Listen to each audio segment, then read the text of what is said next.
കോട്ടയം ജില്ലയിലെ ഒരു സാധാരണ സ്കൂളിൽ പഠിച്ചുകൊണ്ടിരുന്ന ഒരു കുട്ടിയുടെ കഥയുണ്ട്.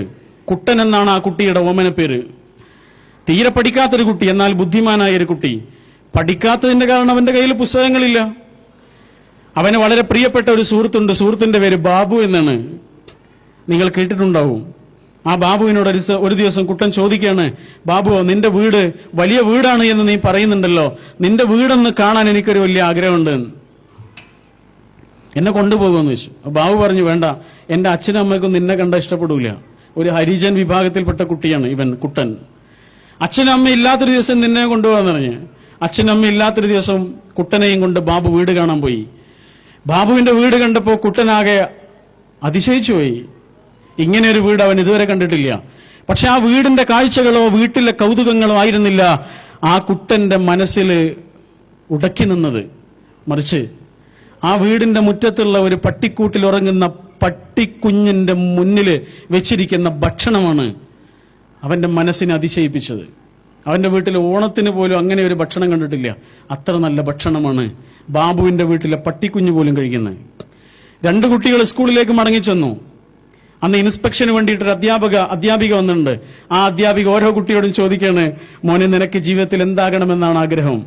ഓരോ കുട്ടിയും ഡോക്ടർ ആവണം, എഞ്ചിനീയർ ആവണം, മാഷാവണം, ടീച്ചറാവണം. കുട്ടനോട് ചോദിച്ചപ്പോൾ കുട്ടൻ പറഞ്ഞു, എനിക്ക് ബാബുവിന്റെ വീട്ടിലെ പട്ടിക്കുട്ടിയാവണം. എന്താണ് പറഞ്ഞത്? ടീച്ചർക്ക് വല്ലാത്തൊരു വിഷമം ഇത് കേട്ടപ്പോൾ. ടീച്ചർ ആ കാരണങ്ങളൊക്കെ അന്വേഷിച്ചു. ഇവന് പഠിക്കണമെന്ന് മോഹൻ, പക്ഷെ അവന് കഴിയുന്നില്ല, പുസ്തകങ്ങളില്ലെന്ന് പറഞ്ഞു. ടീച്ചർ പുസ്തകം വാങ്ങിക്കൊടുത്തു. അവൻ പഠിക്കാൻ തുടങ്ങി. എല്ലാ സപ്പോർട്ടും ഈ ടീച്ചർ കൊടുക്കുന്നു. അവൻ 8ാം ക്ലാസ്സിൽ നിന്ന് അത്യാവശ്യം നല്ല മാർക്കോട് കൂടി ജയിച്ചു. 9ൽ നിന്ന് ജയിച്ചു, 10ൽ നിന്ന് റാങ്കോട് കൂടി ജയിച്ചു. എറണാകുളം മഹാരാജാസ് കോളേജിലാണ് അവൻ ഉപരിപഠനത്തിന് ചേർന്നത്. പിന്നെ ഡൽഹി യൂണിവേഴ്സിറ്റിയിൽ അവന് ഉപരിപഠനത്തിന് ചേർന്നു. ഒരു ഗ്രാൻഡോടുകൂടി ലണ്ടനിൽ പഠിക്കാൻ പോയി. ലണ്ടനിലെ പഠനത്തിന് ശേഷം യൂണിവേഴ്സിറ്റിയിൽ നിന്ന് അവൻ തിരിച്ചു പോരുമ്പോ അവന്റെ വൈസ് ചാൻസലർ അവന്റെ കയ്യിൽ ഒരു കത്ത് കൊടുത്തിട്ട് പറഞ്ഞു, നിങ്ങളുടെ രാജ്യത്തിന്റെ പ്രധാനമന്ത്രി ശ്രീ നെഹ്റുവിന് ഈ കത്ത് കൊടുക്കണമെന്ന് പറഞ്ഞു. അവൻ ഡൽഹിയിൽ വന്ന് അപ്പോയിന്റ്മെന്റ് എടുത്തിട്ട് നെഹ്റുവിന്റെ അടുത്ത് എന്നിട്ട് ഈ കത്ത് കൊടുത്തു. നെഹ്റു ഈ കത്ത് വായിച്ചിട്ട് ഇവനൊന്ന് നോക്കി. കാരണം ഈ കത്തിൽ പറയുന്നത് ഇവനെ കുറിച്ചാണ്. ഈ കുട്ടി അപാരമായ പൊട്ടൻഷ്യലുള്ള സാധ്യതകളുള്ള ഒരു കുട്ടിയാണ്. അതുകൊണ്ട് ഇവനെ ഏതെങ്കിലും ഒരു കോളേജിലെ മാഷായിട്ട് നിങ്ങൾ വിടരുത്, രാജ്യത്തിന് വേണ്ടി ഉപയോഗിക്കണം എന്നാണ് ആ കത്തിൽ പറയുന്നത്. നെഹ്റു അവനോട് പോകാൻ പറഞ്ഞ് അവൻ നാട്ടിലേക്ക് വന്നു. ഒരു കോളേജിൽ അധ്യാപകനായി. കുറച്ചു കാലം കഴിഞ്ഞപ്പോൾ ഒരു കത്ത് വന്നു. ഡൽഹിയിലെ പ്രൈം മിനിസ്റ്ററുടെ ഓഫീസിൽ നിന്നാണ് കത്ത്. കത്ത് പൊളിച്ചു നോക്കുമ്പോൾ കാണുന്നത് ഡൽഹിയിലേക്ക് ചെല്ലാൻ പറഞ്ഞു. ഡൽഹിയിലേക്ക് ചെന്നു. നെഹ്റു അവനോട് പറഞ്ഞു, നീ ബർമ്മയിലെ അംബാസഡർ ആവണമെന്ന് പറഞ്ഞു. ബർമ്മയിൽ ഇന്ത്യയുടെ പ്രതിനിധിയായി അവനെത്തി. ഒരുപാട് രാജ്യങ്ങളിൽ ഇന്ത്യയുടെ പ്രാതിനിധ്യം അവൻ വഹിച്ചു. അവൻ പഠിച്ച് വളർന്ന ലണ്ടനിലും വലിയൊരു ഓഫീസിന്റെ അധികാരിയായി അവൻ മാറി. ഒരുപാട് കാലം കഴിഞ്ഞപ്പോൾ നെഹ്റു പറഞ്ഞു, ഇനി മതി, തിരിച്ചു വരണം.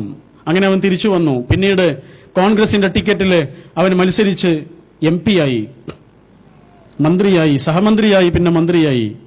ഒരുപാട് പടവുകൾ ചവിട്ടിക്കേറി. കുറെ കാലം കഴിഞ്ഞപ്പോൾ ഇന്ത്യയിലിറങ്ങിയ പത്രങ്ങളിലെല്ലാം ഈ പഴയ കുട്ടന്റെ വലിയ ഫോട്ടോയുണ്ട്. ആ ഫോട്ടോയുടെ അടിയിലുണ്ട് KR നാരായണൻ, ഇന്ത്യയുടെ രാഷ്ട്രപതി, പ്രസിഡന്റ് ഓഫ് ഇന്ത്യ. ബാബുവിന്റെ വീട്ടിലെ പട്ടിക്കുട്ടിയാകണമെന്ന് ആഗ്രഹിച്ച ഒരു കുട്ടിയുടെ ജീവിത വളർച്ചയുടെ പടവുകളാണിത്. സങ്കടങ്ങളാണ് നമ്മളെ നമ്മളാക്കുന്നത്. സന്തോഷങ്ങൾ നമുക്കൊന്നും പ്രദാനം ചെയ്യുന്നില്ല.